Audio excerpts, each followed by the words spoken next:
Hey, what's going on, everybody? It's Alex with the WP Creators Club, and I'm excited to show you this demo for a new plugin called Divi Post Data, and it allows you to display some additional post data on your different articles and blog posts about your post, such as the estimated reading time for the post, how many words are in the post, the last updated, when it was last updated, because you'll notice that the Divi Post header will tell you when it's published.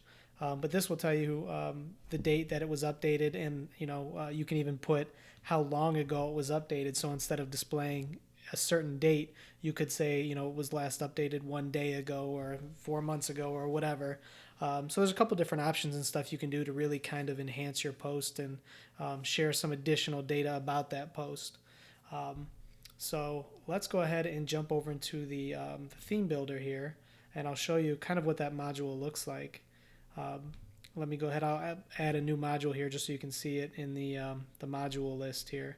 If we come down here, it's right here, post data. That's what you're going to want to add. And when you add it, you'll see that in the visual builder you have some options here. So let me make this window a little bit bigger. So the first option is your type of data, and you've got the estimated reading time, the updated date, the time since the last update, time since publish, and the word count. And I've got a couple examples here that you can see. But I'm going to leave it on the updated date because that's what it was on. And there's a couple other options. So your prefix text and your suffix text. So this is prefix text right here. So text that you want to show before the data or after the data. So this last updated is some prefix text. If I go to edit this one, you'll see that the word ago there is in our suffix text. So you can put text on either side depending on what you want to do. You can also have the option to use an icon. And with your icon, if I jump over to the design side, you can style that icon however you'd like, and you can choose its position, left or right of the text, depending on kind of where it's going and what makes sense for your design. In the design tab, you can also change the content. So right now I've got it set to Montserrat font, bold, but of course I could make this light, and you'll see the whole thing is light now. Let's set it back to bold, and this text automatically inherits whatever's here. Under the advanced tab, I've got some additional custom CSS fields that allow you to edit that. So you can edit the icon, the prefix text, or the suffix text, which you'll see that I've got set to a font weight of 300 here, but I could switch it to 900 to be bold to match what we have there natively, or if I just get rid of it, it's going to inherit that anyway. So you can use the CSS here to really add some additional options to control how that looks. Honestly, that's really pretty much all there is to it. It's a pretty straightforward plugin. I will show you the estimated reading time.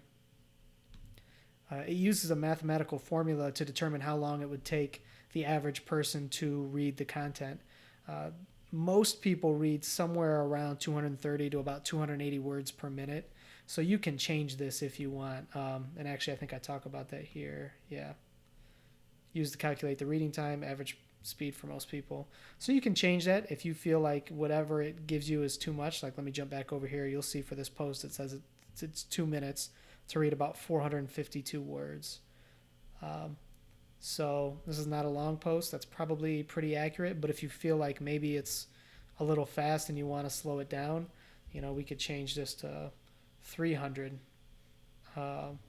words per minute here. I'll hit save and let's see. Actually, that'll make it slower. So actually, that'll probably change it. Let's just we'll change it so people read. I don't know. We'll put it to like 330 words per minute here. Or I'm sorry, 130. And we'll slow it down and we'll see how that affects it. So let me go ahead and save this again, and then we'll jump back over to the post and refresh it. But I wanted to make this plugin as straightforward and as easy as possible to implement right into your existing post. So you can add this data and have it integrate nicely into whatever your design looks like, just to match the rest of your website. So, all right, so I set it to about 130 words per minute, and you'll see it's changed to 4 minutes. So you've got a little control over how you want that to be displayed. And that's pretty much the plugin in a nutshell. Hopefully you guys find some value in it. If you have any questions, let me know. You can hit me up over on the wpcreatorsclub.com. And also, if you have support, there's a support form there as well for this plugin. If you get stuck or you have any questions, or if you have suggestions, things you'd like to see me add into this plugin, I'd love to hear from you. So, all right, cool. Thanks, guys, and I will see you in the next video.